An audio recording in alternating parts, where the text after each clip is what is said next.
Happy Sunday, welcome to Master Plan Youth Online Service. Apa kabar teman-teman semuanya? Aku harap semuanya dalam keadaan baik dan sehat ya.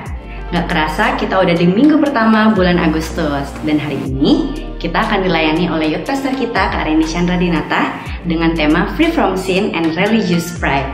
Kita akan belajar bagaimana hidup sebagai anak-anak Tuhan yang merdeka dari ikatan dosa maupun kesombongan agamawi. Selanjutnya, kita akan ada perjamuan kudus bersama yang akan dilayani langsung oleh Bapak Gembala kita, Pak Pendeta Amos Hosea. Jadi jangan lupa ya guys, siapin roti dan anggur perjamuan. Nah, sebelum kita mulai ibadah kita hari ini, ada beberapa pengumuman yang mau aku sampaikan. Yang pertama, EHF Youth masih akan dilakukan secara online melalui aplikasi Zoom Meeting. Nanti linknya akan di-share ke grup EHF kalian masing-masing atau ke grup Master Plan Youth. Selanjutnya, persembahan ataupun perpuluhan dapat dilakukan melalui transfer bank di nomor rekening yang tertera di layar kaca, atau juga dapat dilakukan melalui scan barcode.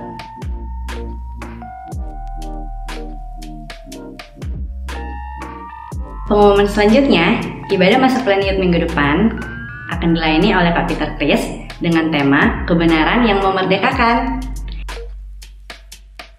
Nah, yang terakhir nih, aku mau ingetin teman-teman semuanya buat terus stay at home ya, mengikuti anjuran pemerintah. Buat teman-teman yang udah harus beraktivitas di luar rumah, tetap mengikuti protokol kesehatan yang ada ya. Oke guys, stay safe, selamat beribadah, and God bless you. Shalom guys, happy Sunday. I hope you guys are doing good. Gue harap semuanya kita baik-baik aja. Kita masih bersyukur kita masih bisa disertai Tuhan sama minggu ini dan kita masih ada di sini. Itu tanda kesetiaan Tuhan. Guys, yuk kita sama-sama pejamkan mata. Kita mau mulai. Terima kasih Bapa, terima kasih Tuhan Yesus, terima kasih Roh Kudus buat hari ini Tuhan. Kami udah bisa dapat kesempatan lagi Tuhan untuk bisa online service Tuhan, walaupun terbatas dan lewat media Tuhan, lewat YouTube Tuhan. Tapi kami percaya kuasa-Mu gak pernah terbatas Tuhan. We still believe Lord that You are touching our lives every day, whether we can feel it or not, walaupun kita jenuh atau mungkin kita udah merasa lelah Tuhan. Sadarkan kami hari ini Tuhan. Pakai semua yang melayani Tuhan, biar ini benar-benar menyatakan kuasa Engkau Tuhan dalam hidup kami. That we know that we are never alone and You're always with us. Kami percaya Tuhan Engkau tidak pernah menjanjikan hidup yang serta-merta gampang Tuhan, tapi Engkau janjikan kami hidup lebih dari pemenang Tuhan. So kami percaya Tuhan dalam struggle kami hari ini, dalam permasalahan kami hari ini Tuhan, di tengah-tengah pandemi ini Tuhan yang masih terus berlanjut Tuhan, kami tetap percaya bahwa ada jawaban dari setiap masalah tersebut dan bahwa Engkau akan membawa kami melewati hal tersebut dengan kemenangan Tuhan. Thank you Father, thank you Jesus. We bless Your name. Amen.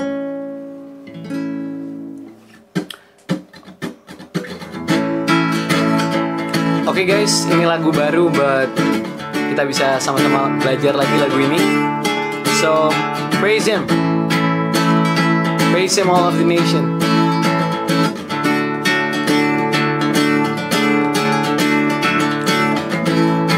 To the amazing one, to the unchanging one, to Him the anthem raise.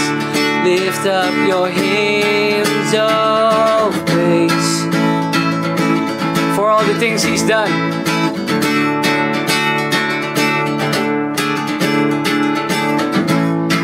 For all the things He's done, for all the things to come, to Him the anthem raise. Lift up a shout of praise Him with all of the music, praise Him in all of the nations, praise Him with all of creation. We praise Him, we praise Him with all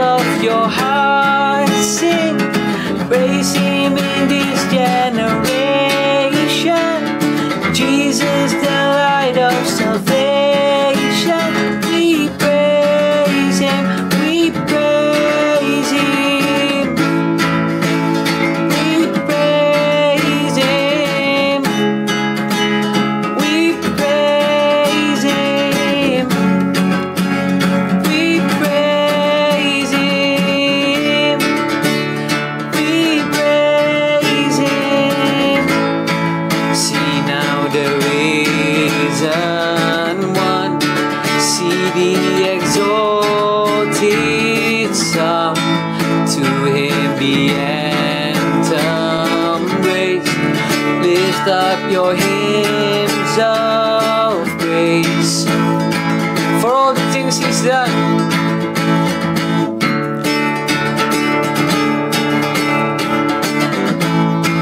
For all the things He's done, for all the things to come, to Him the anthem raise. Lift up a shout of praise Him with all of the music. Praise Him in this generation. Jesus, the light of salvation. We praise Him, we praise Him. Shine your light forever and ever. Shine your light forever and ever. Shine your light in the world. Shine your light forever and ever. Shine your light forever and ever. Shine your light in the world. Praise Him with all of the music. Praise Him in all of the nations. Praise Him with all of creations. We praise Him, we praise Him. Whoa, oh, oh, whoa, oh, oh, whoa, oh, oh, whoa, oh, oh, whoa, oh, oh, woo. Gimana, Cak? Kayaknya seru banget nih. Seru banget ya. Alright guys, kita sekarang mau siapin hati kita mau lanjut. We want to feel the presence of God. Kita pastinya mau merasakan itu setiap hari dalam hidup kita. Because even in the darkest night, He shines like a starlight.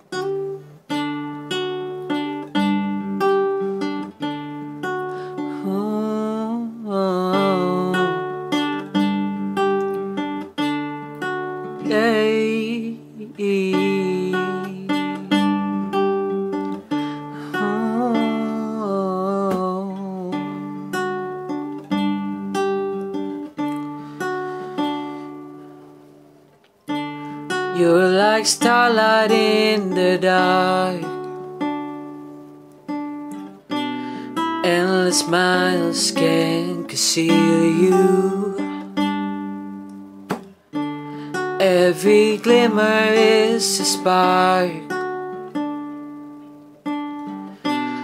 catching fire as you break through. And no, you're not far away, you're coming close.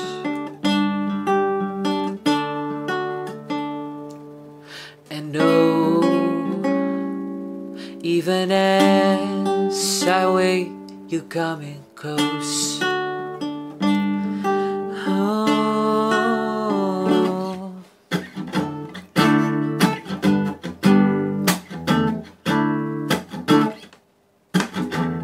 You're like summer in the night.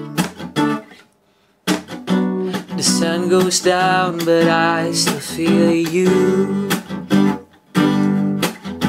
And every shadow's turning bright.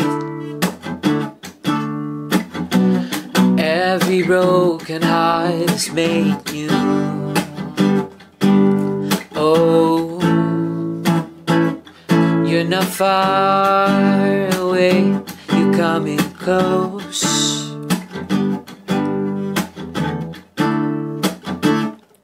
And no,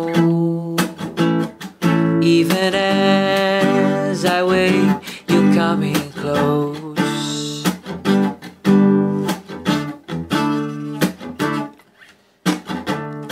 You're like starlight in the dark.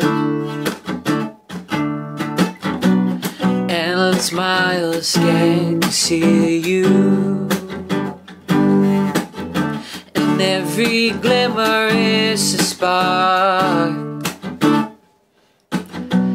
catching fire as you break through. No, you're not far away, you're coming close. And no, even as I wake, you coming close.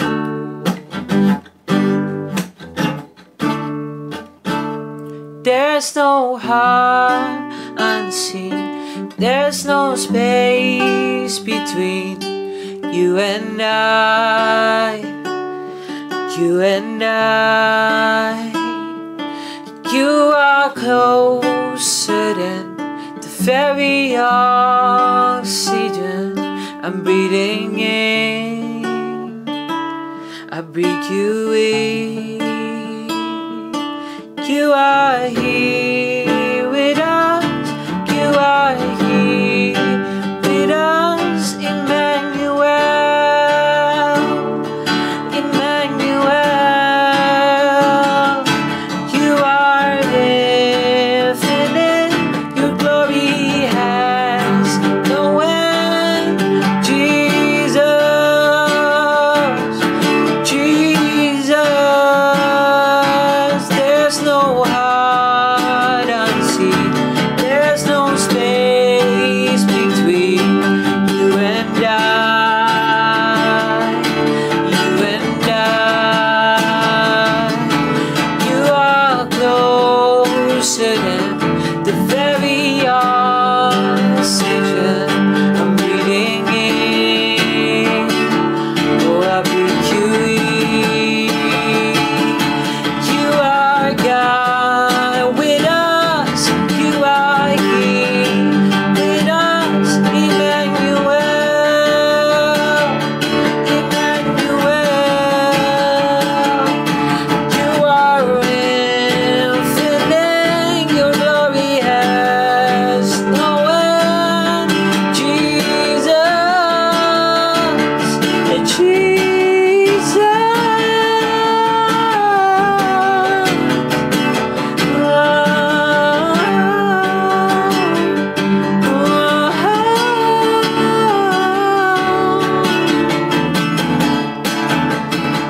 You are never far.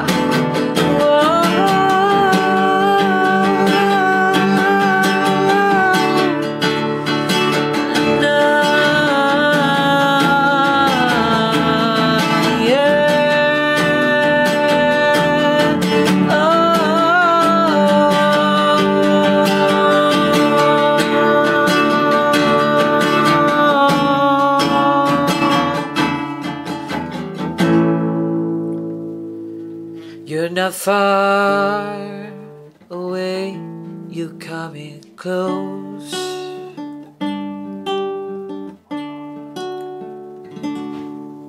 And no, even as I wait, you're coming close.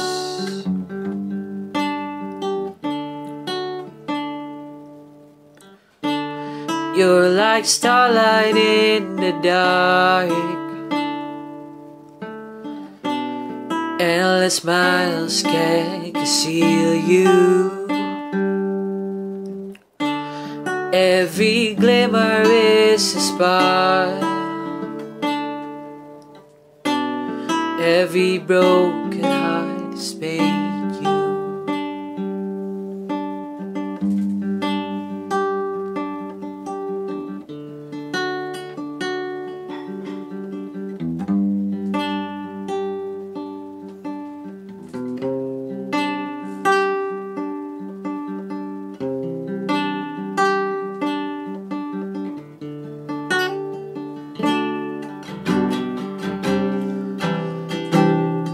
Oh,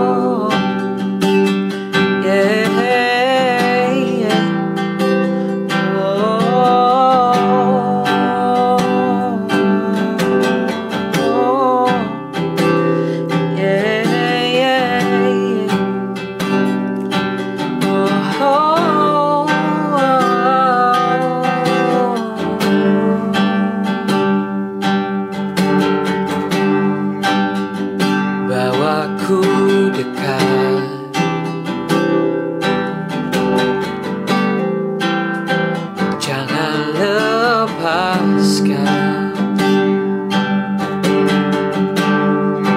Ku serahkan seluruhnya kepadamu, sahabat.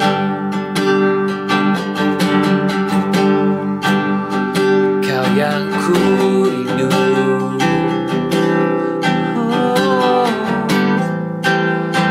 Tiada sepertimu,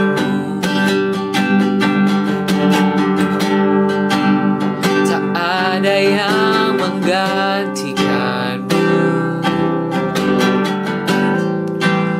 Dekap hangat pelukanmu, bawa diriku dekat padamu.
Jangan lepaskan.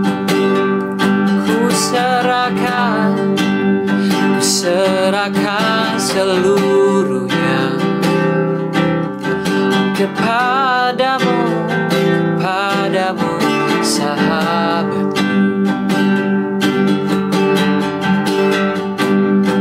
Kau yang ku rindu. Tiada sepertimu,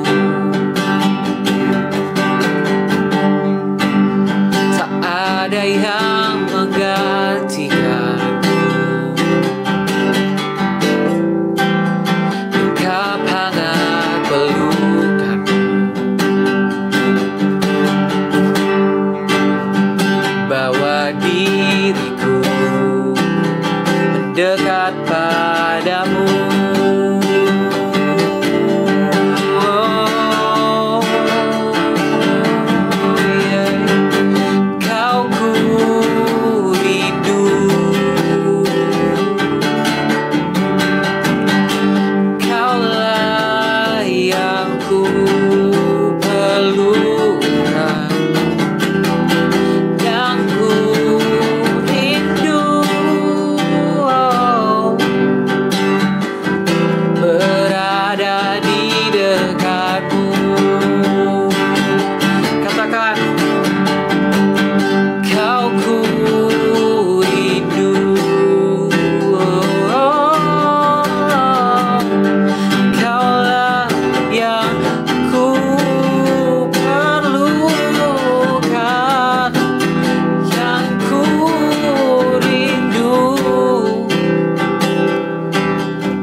Kau ku rindu. Kaulah yang ku perlukan, yang ku rindu, berada di dekatmu.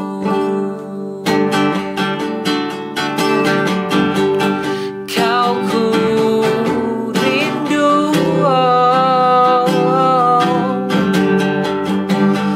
kaulah yang ku perlukan,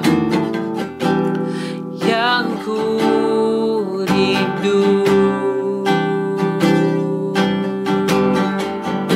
berada di dekatmu.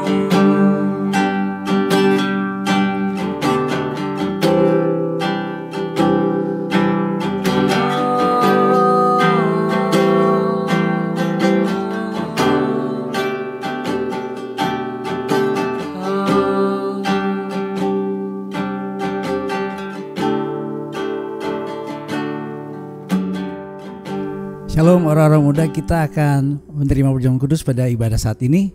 Seperti saudara orang muda pasti ketahui bahwa perjamuan kudus adalah sakramen yang ada dalam gereja. Nah, sakramen itu seringkali saya jelaskan dari ungkapan sakramentum. Jadi dulu prajurit Romawi harus melakukan sakramentum, janji setia sampai mati kepada kaisar. Nah, ungkapan ini istilahnya dipakai buat gereja.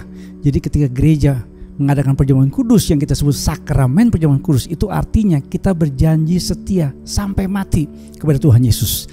Nah, orang-orang muda, sebelum kita menerima perjamuan kudus, saya bertanya, relakah saudara orang muda mau hidup buat Tuhan Yesus sampai pada akhirnya? Kita menerima perjamuan kudus itu artinya kita percaya bahwa Tuhan Yesus sebagai Tuhan dan Juru Selamat dalam hidup kita. Kalau ada yang bertanya sama saya, kira-kira om saya belum dibaptis tapi saya sudah percaya, boleh nggak terima perjamuan kudus? Saya katakan boleh. Karena dasar dari sakramen perjamuan kudus adalah orang-orang yang percaya kepada Tuhan Yesus sebagai Tuhan dan Juru Selamat dalam hidupnya. Mari kita persiapkan untuk menerima perjamuan kudus pada saat ini. Mari kita berdoa. Bapa Surgawi, kami bersyukur karena Engkau Tuhan yang telah menyelamatkan kami. Engkau yang telah memberikan kami keselamatan yang kekal. Itulah sebabnya pada saat ini Tuhan, kami mau mengingat kembalikan kasih Tuhan. Mari Engkau menguduskan roti dan anggur perjamuan kudus yang kami persiapkan untuk perjamuan kudus pada ibadah saat ini. Kami siap menerima perjamuan kudus dalam nama Tuhan Yesus Kristus kami berdoa dan percaya. Amin. Mari orang-orang muda, kita mengangkat roti di tangan kanan kita dan dengarkanlah firman Tuhan. Demikianlah firman Tuhan, sebab apa yang telah kuteruskan kepadamu telah kuterima dari Tuhan, itu bahwa Tuhan Yesus pada malam waktu ia diserahkan, ia mengambil roti, dan sudah itu ia mengucap syukur atasnya, ia memecah-mecahkannya dan berkata, inilah tubuhku yang diserahkan bagi kamu, perbuatlah ini menjadi peringatan akan aku. Saudara orang muda, percayakah bahwa tubuh Kristus yang terpecah-pecah di atas kayu salib menandakan kita bersekutu kembali dengan tubuh Kristus, sehingga kita memiliki hidup yang kekal bersama dengan Dia? Yang percaya katakan amin. Mari kita ucap syukur saat. Mari kita makan bersama-sama dengan iman dalam nama Tuhan Yesus Kristus.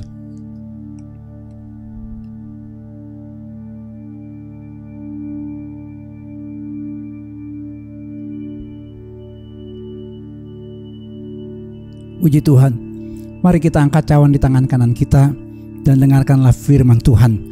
Demikian juga ia mengambil cawan sudah makan lalu berkata, cawan ini adalah perjanjian baru yang dimeteraikan oleh darahku. Perbuatlah ini setiap kali kau minumnya menjadi peringatan akan aku. Saudara orang muda, percayakah bahwa darah Kristus membuat kita memiliki hati nurani yang kembali disucikan? Percayakah oleh darah Kristus kita mendapatkan yang namanya pengampunan dosa yang sempurna? Yang percaya katakan amin. Mari kita mengucap syukur untuk darah Kristus. Terima kasih Tuhan, darah-Mu yang kudus. Mari kita minum yang bersama-sama dengan iman dalam nama Tuhan Yesus Kristus. Mari orang-orang muda, kita angkat tangan kita bersama, kita mengucap syukur. Katakan kepada Tuhan, terima kasih Bapa untuk keselamatan, untuk darah Kristus, tubuh Kristus Kalau ada orang-orang muda yang saat ini sakit, percayalah oleh bilur Tuhan Yesus kita disembuhkan. Saat ini kita telah menerima hidup yang kekal. Mari kita bersyukur, kita berkata haleluya, haleluya. Terima kasih Bapa, kesempatan kami kembali bersekutu dengan tubuh dan darah Kristus. Biarlah setiap kami sebagai orang-orang muda mempercayai bahwa anugerah yang besar telah terjadi dalam hidup kami. Itulah sebabnya Tuhan, kalau Tuhan telah menyelamatkan kami meresponi kasih Tuhan dengan hidup yang kami persembahkan kepada Tuhan sebagai persembahan yang hidup, kudus, berkenan kepada Tuhan, dan itu menjadi ibadah kami yang sejati. Biarlah kami menjadi orang-orang muda yang tidak serupa dengan dunia ini, tapi kami dibaharui dalam cara berpikir kami, sehingga kami menjadi orang-orang muda yang mengetahui kehendak Tuhan yang baik, berkenan yang sempurna. Tuhan memberkati setiap orang-orang muda yang mengambil bagian dalam perjamuan kudus pada saat ini. Di dalam nama Tuhan Yesus kami berdoa dan percaya. Yang percaya katakan bersama dengan saya, amin. Tuhan memberkati. Shalom. Shalom teman-teman Master Plan Youth, apa kabar? Senang sekali Kak Randy boleh kembali menyapa teman-teman semua di online service kita kali ini. Di bulan yang baru, dengan tema yang baru pula, kita akan membahas banyak tentang freedom atau kemerdekaan. Dan di minggu pertama ini kita akan fokus membahas tentang freedom from sins and religious pride, atau kemerdekaan dari dosa dan juga kesombongan agamawi. Siap belajar sama-sama teman-teman? Kita mulai dengan satu statement bahwa ada dua jenis manusia di dunia ini. Yang pertama adalah manusia berdosa yang menyadari bahwa dirinya adalah orang berdosa. Ya, dan yang kedua adalah manusia yang sama berdosanya namun merasa dirinya tidak berdosa. Ya, tidak ada manusia yang pilihannya antara satu berdosa, satu tidak berdosa. Dua-duanya berdosa, cuma bedanya yang satu sadar, yang satu enggak. Ya, penggambarannya jelas, seperti dua penjahat yang disalib di sebelah kanan dan kiri Tuhan Yesus. Penjahat pertama mencemooh, menghina Yesus, seakan-akan dirinya lebih benar daripada Tuhan Yesus. Sedangkan penjahat yang satunya bilang, kita nggak layak untuk menghina dia. Kita memang layak di kayu salib ini karena kita berdosa, tapi orang ini tidak berdosa. Ya, jadi ada dua jenis manusia teman-teman, dan hari ini kita akan evaluasi diri kita termasuk yang mana? Apa kita orang berdosa yang menyadari keberdosaan kita, atau sebaliknya kita orang berdosa yang tidak menyadari keberdosaan kita? Nah teman-teman, satu hal yang seringkali membuat seseorang itu merasa dirinya tidak berdosa adalah yang namanya kesombongan agamawi. Ya, kesombongan agamawi itu membuat orang merasa dirinya layak di hadapan Tuhan dengan kesalehannya, dengan perbuatan baiknya, seakan-akan itu yang membuat dia dikasihi oleh Tuhan. Ya, padahal berita Injil itu bicara tentang kabar baik buat orang yang merasa dirinya berdosa dan butuh untuk diselamatkan. Tapi buat mereka yang merasa dirinya baik, berita baik itu atau Injil itu menjadi kabar yang biasa aja buat mereka. Ya, kalau bahasa zaman sekarangnya tuh B aja teman-teman. Ya, karena mereka pikir buat apa Yesus mati? Buat apa Tuhan harus menyelamatkan kita? Toh dengan perbuatan baik dan kesalehan kita pun bisa diselamatkan. Maka hati-hati teman-teman, yang namanya kesombongan agamawi itu adalah musuh dari berita Injil. Ya, kita harus terus evaluasi diri kita, apakah hati kita ada yang namanya kesombongan agamawi. Karena ketika kita menjadi sombong secara agamawi, kita sedang memposisikan diri sebagai musuhnya Tuhan. Teman-teman akan temukan di Alkitab bagaimana seorang Yesus ketika ada di dunia ini, ya, dan dia berjumpa dengan orang-orang berdosa, penuh kasih, lemah lembut, penuh dengan pengampunan dan kesabaran kepada mereka. Maka Yesus dikatakan sebagai friends of sinner, ya, sahabat orang berdosa. Tapi bagaimana Yesus ketika berjumpa dengan orang-orang yang sombong secara agamawi, kepada orang Farisi dan ahli Taurat? Yesus bisa bersikap kasar, bahkan berkata-kata keras kepada mereka, teman-teman. Ya, di situ Yesus pernah berkata di Matius 23, mereka dikatakan sebagai orang yang bodoh, orang yang munafik, pemimpin buta, bahkan kuburan yang dilabur putih, teman-teman. Nah, ini yang menjadi satu peringatan buat kita. Apakah kita sudah dimerdekakan dari yang namanya dosa? Iya, mungkin oke, puji Tuhan sudah. Tapi apakah kita sudah dimerdekakan dari belenggu yang satunya, yaitu belenggu kesombongan agamawi? Ya, ini yang jadi pertanyaan buat kita pada kesempatan kali ini, teman-teman. Dan ini akan menjadi pembahasan kita, yaitu gimana caranya supaya kita itu terbebas dari yang namanya belenggu dosa maupun belenggu kesombongan agamawi. Ya, dua hal ini bisa kita peroleh, teman-teman, kemerdekaan dari baik itu dosa maupun kesombongan agamawi. Dan bagaimana caranya? Satu-satunya cara adalah melalui kasih karunia. Ya, makanya Efesus 2 perikopnya berjudul semuanya adalah kasih karunia. Amazing grace. Efesus 2 ayat 1-10. Kita akan membahas ayat-ayat ini, teman-teman, pada kesempatan kali ini. Efesus 2 ayat 1-10. Kita mulai dengan 3 ayat pertama. Firman Tuhan berkata seperti ini. Kamu dahulu sudah mati karena pelanggaran-pelanggaran dan dosa-dosamu. Kamu hidup di dalamnya karena kamu mengikuti jalan dunia ini, karena kamu mentaati penguasa kerajaan angkasa, yaitu roh yang sekarang sedang bekerja di antara orang-orang durhaka. Sebenarnya dahulu kami semua juga terhitung di antara mereka, ketika kami hidup di dalam hawa nafsu daging dan menuruti kehendak daging dan pikiran kami yang jahat. Pada dasarnya kami adalah orang-orang yang harus dimurkai sama seperti mereka yang lain. Teman-teman, poin yang pertama bicara tentang dosa itu mengakibatkan manusia mati secara rohani. Siapakah manusia tersebut? Di situ dikatakan kamu sudah mati dan kami pun termasuk di dalamnya. Dahulu kami pun termasuk di dalamnya. Artinya apa? Semua orang telah mati secara rohani akibat dosa. Dan ini kan berhubungan dengan apa yang Tuhan katakan di Kejadian di Taman Eden, ketika Tuhan berkata, kalau kamu makan buah ini maka kamu pasti akan mati. Matinya bukan secara jasmani, tapi mati secara rohani, keterpisahan dengan Allah akibat dosa. Nah, teman-teman, sadarkah kita bahwa semua manusia itu telah jatuh ke dalam dosa, telah kehilangan kemuliaan Allah, dan upah dosa ialah maut? Sadar nggak, teman-teman, bahwa kita ini adalah orang-orang yang telah mati secara rohani, ya, dan kita membutuhkan juru selamat di dalam kehidupan kita. Tidak ada satupun usaha maupun perbuatan baik kita yang sanggup untuk membangkitkan kita kembali. Tidak ada satupun usaha dan perbuatan baik kita yang membuat kita layak untuk diselamatkan dan dikenan oleh Tuhan. Ya, banyak dari kita yang punya perspektif yang salah tentang apa itu keselamatan. Kita pikir keselamatan itu layaknya seperti timbangan, teman-teman. Ya, kekudusan Tuhan itu kita bandingkan seperti timbangan, di mana kalau kita berbuat banyak kebaikan, maka timbangan pahala kita akan lebih berat daripada dosa kita. Atau sebaliknya, kalau kita banyak bikin dosa, maka timbangan dosa kita lebih berat daripada pahala kita. Sebenarnya itu konsep yang tidak tepat, teman-teman, bicara tentang keselamatan. Kekudusan Tuhan itu nggak bisa ditawar-tawar. Ya, Allah itu adalah kudus, kudus, dan kudus. Ya, Dia adalah Allah yang sempurna di dalam kekudusannya. Dan tidak ada satupun dosa yang bisa ditolerir di dalam hadiratnya yang kudus. Sehingga konsepnya bukan timbangan, teman-teman. Tapi saya punya satu konsep bahwa ketika kita bikin satu minuman, let's say jus mangga gitu ya.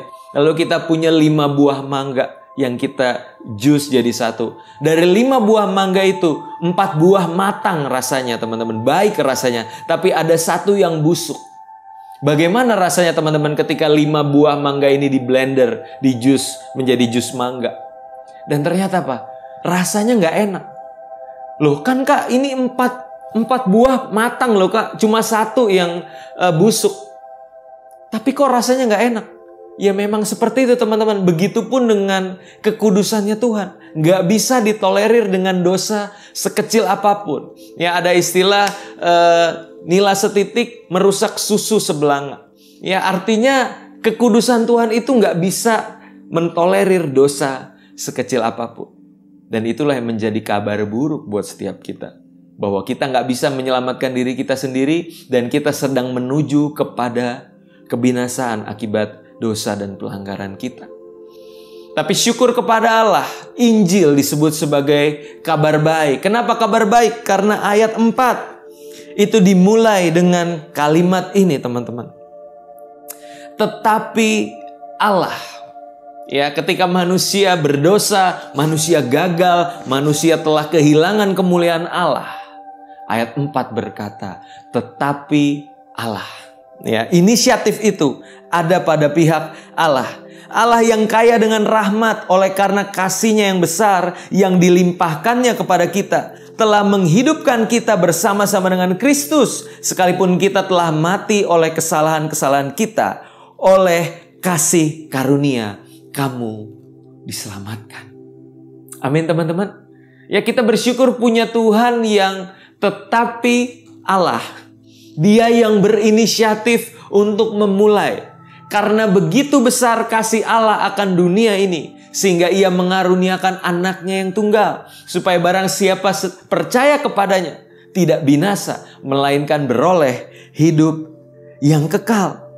Ya, dan itulah keselamatan yang kita peroleh di dalam Tuhan Yesus, teman-teman. Bukan karena perbuatan baik kita, bukan karena kesalehan kita, namun karena iman percaya kepada Kristus yang tersalib. And that's the good news. Itulah kabar baik buat setiap kita. Lewat iman kepada Kristus kita beroleh keselamatan. Amin, teman-teman. Dan kita harus bersyukur karena rencana penyelamatan ini telah dirancangkan oleh Tuhan jauh-jauh hari sebelum Yesus datang 2000 tahun yang lalu, teman-teman. Di kitab Kejadian, di Kejadian 3 ayat 15, waktu manusia itu dan juga ular sedang dikumpulkan oleh Tuhan, mereka saling salah menyalahkan. Lalu Tuhan datang dengan sebuah perjanjian. Aku akan mengadakan permusuhan antara keturunanmu, keturunan manusia itu dengan keturunan ular. Ya, bahwa keturunan manusia akan meremukkan kepala ular. Dan itulah yang dikerjakan Yesus di kayu salib. Ya, Yesus mati di kayu salib ketika Dia digambarkan seperti manusia yang kakinya itu dipatuk oleh ular. Ya, tumitnya akan diremukkan oleh ular tersebut, tapi di saat yang sama kepala ular itu dihancurkan oleh keturunan manusia itu. Dan itu adalah sebuah penggambaran, ya, nubuatan akan karya keselamatan yang Kristus kerjakan di kayu salib, teman-teman. Ya, kita bersyukur punya Tuhan yang berinisiatif. Bukan kita yang mencari Dia, tapi Dia yang lebih dulu mencari kita. Ya, dan ini menjadi sebuah hal yang luar biasa, teman-teman. Kasih karunia. Ya, mungkin ketika kita merenungkan, kita berpikir tentang hal ini, timbul pertanyaan di hati kita, kok bisa sih? Kok bisa ya Tuhan mati di kayu salib untuk menggantikan aku yang harusnya binasa? Kok nggak fair banget ya? Kok nggak adil banget ya di pihak Tuhan? Itulah yang disebut sebagai kasih karunia, teman-teman. Grace itu bicara tentang sesuatu yang sebenarnya kita nggak layak terima, tetapi diberikan kepada kita. Ya, kalau yang layaknya kita terima itu adalah kebinasaan. Yang layaknya kita terima adalah amarah Tuhan, murka Allah karena dosa dan pelanggaran kita. Tapi yang luar biasa dari kasih karunia ini, yang layaknya kita terima itu murka Allah, yaitu hukuman, yaitu penderitaan, itu ditanggung oleh Tuhan Yesus. Sehingga yang harusnya kita binasa, malah kita menerima yang namanya keselamatan, malah kita menerima yang namanya penebusan dosa. Dan itu luar biasa, teman-teman. Ya, itu yang membuat kita bersyukur kan, menjadi orang percaya. Yang membuat kita merasa hidup penuh dengan kasih karunia. Di dalam segala keadaan berat, ya, sulit di masa-masa ini. Tapi aku percaya orang yang merenungkan kasih karunia Tuhan, yang hidup di dalam kasih karunia Tuhan, yang terus mengingat akan apa yang Kristus kerjakan 2000 tahun yang lalu, dia akan punya kekuatan untuk terus berjalan.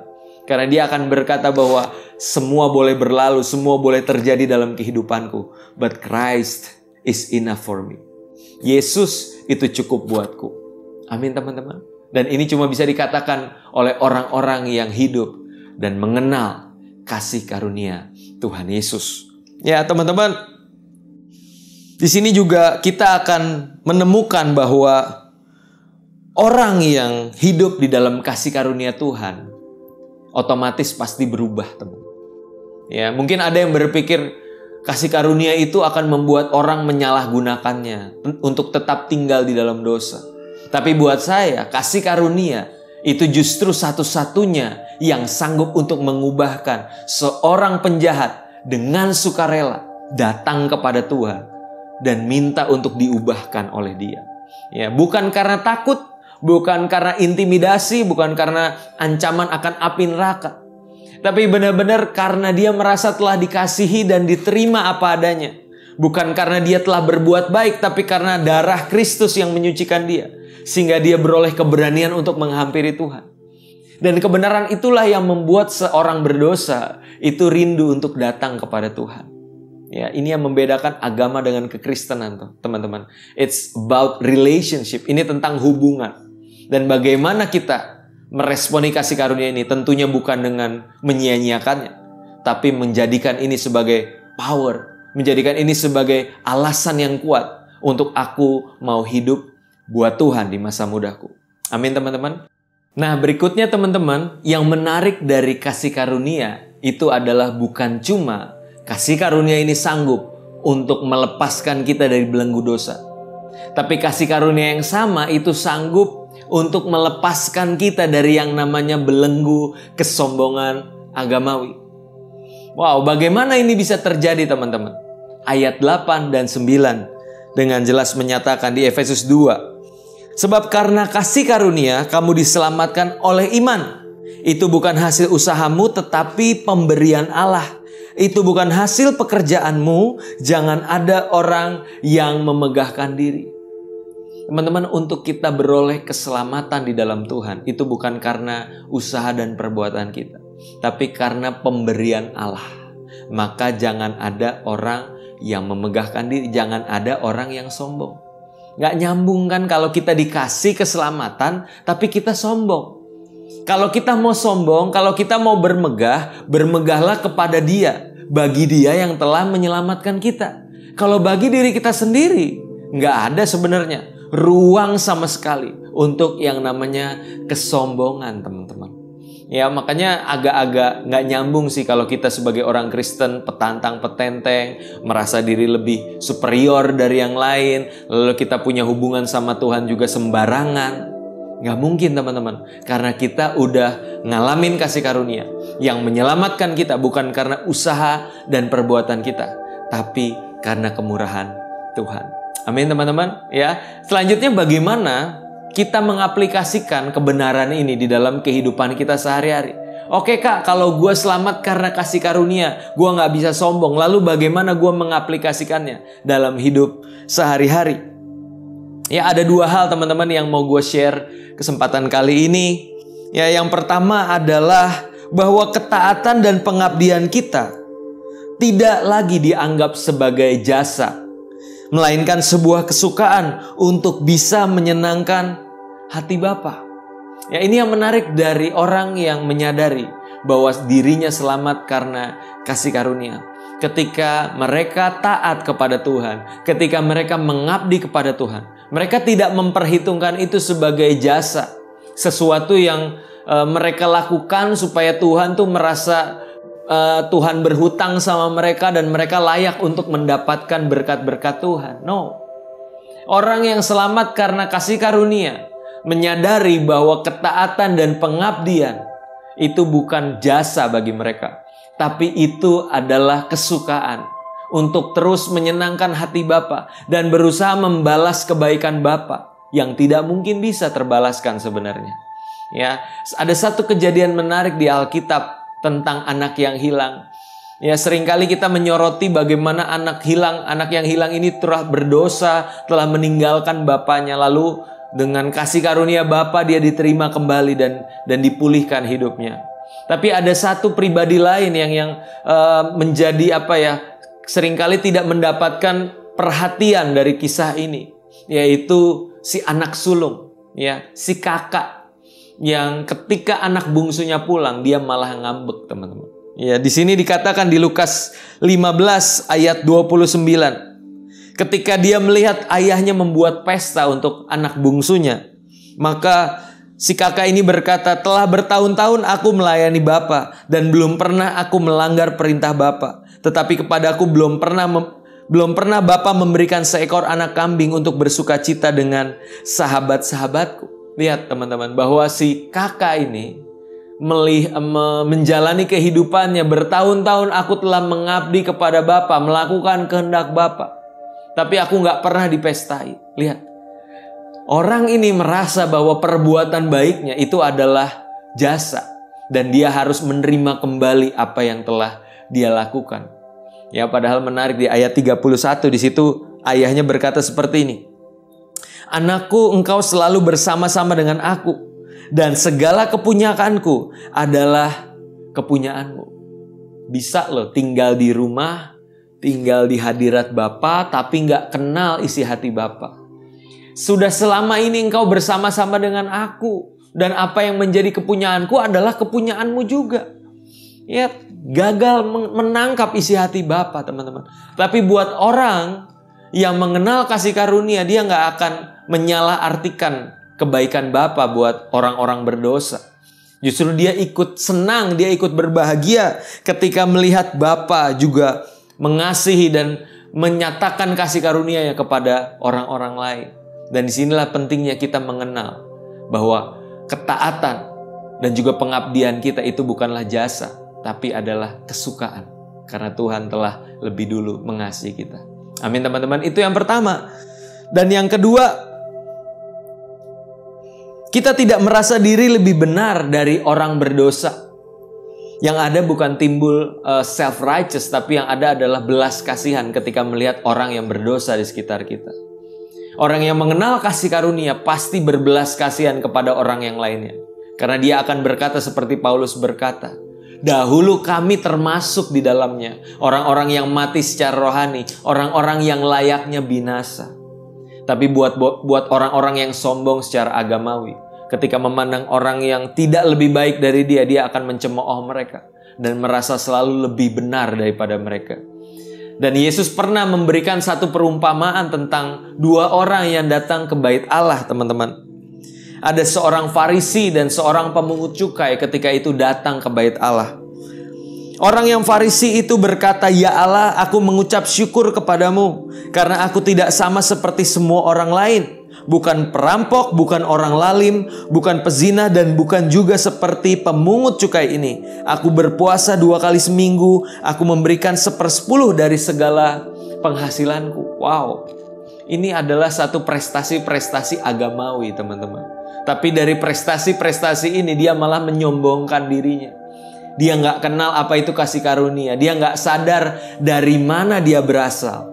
Ya, dia nggak tahu bahwa dia pun orang berdosa sebenarnya, yang beroleh kemurahan dari Tuhan, beroleh kasih karunia dari Tuhan. Dan yang menarik adalah seorang pemungut cukai ini ketika datang ke bait Allah, dia bahkan tidak berani menengadahkan wajahnya ke langit.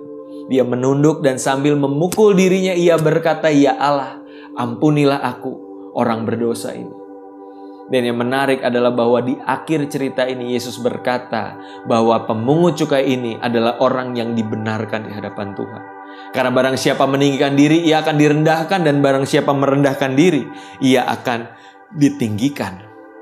Nah teman-teman, jaga hati di hadapan Tuhan. Selalu ingatkan diri kita bahwa kita emang orang berdosa, bahwa kita memang dahulu orang-orang yang layaknya dimurkai, orang-orang yang layaknya menerima murka Tuhan. Tapi oleh kasih karunia Tuhan, by the grace of God, aku diselamatkan.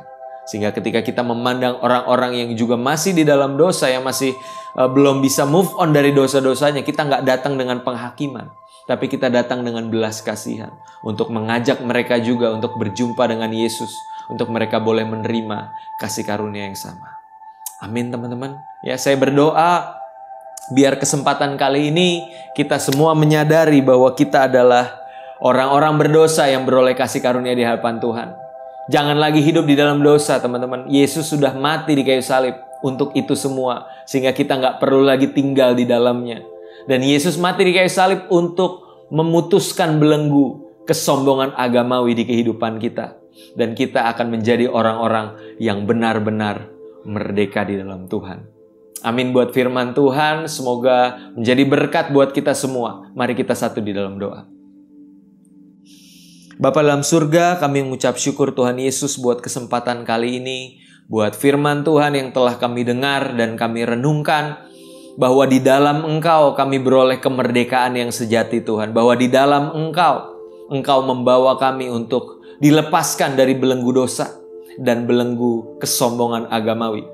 Kami sadar Tuhan bahwa hidup kami itu untuk melakukan perbuatan baik yang telah Engkau siapkan sebelumnya. Ya, untuk itulah kami diciptakan dan untuk itulah kami dipanggil untuk menggenapi rencana Allah di dalam kehidupan kami. Berikan kami kemampuan Tuhan, berikan Roh Kudus-Mu di dalam setiap kehidupan kami untuk kami boleh terus melangkah Tuhan. Semakin hari semakin merdeka di dalam Engkau, melepaskan belenggu-belenggu yang mengikat kami dan menjadikan kami anak-anak Tuhan yang benar-benar hidup buat Tuhan di masa muda kami. Berkati Tuhan anak-anak-Mu yang hari-hari ini sedang menghadapi banyak pergumulan, banyak tantangan di dalam kehidupan mereka. Aku percaya Tuhan, kasih karunia-Mu, kasih karunia yang sama yang telah menyelamatkan kami. Kasih karunia yang sama juga akan men-sustain hidup kami, akan menjagai hidup kami sampai pada kesudahannya. Dengan setia Engkau menjagai kami. Terima kasih Tuhan Yesus, berkati juga gereja kami Tuhan, berkati Bapak Gembala, Ibu Gembala, Gabriel, dan seluruh Tuhan tim pengembalaan yang ada. Kami percaya Tuhan hikmat yang daripada Tuhan akan memimpin kami, sehingga kami mampu mengambil keputusan yang tepat di masa pandemi ini Tuhan. Walaupun era new normal, tapi kami tahu kami harus tetap berhikmat, kami harus tetap waspada untuk menjaga diri kami, untuk tidak terpapar ataupun memaparkan virus ini kepada orang-orang di sekitar kami Tuhan. Berikan kami kekuatan, berikan kami hikmat, berikan kami kesabaran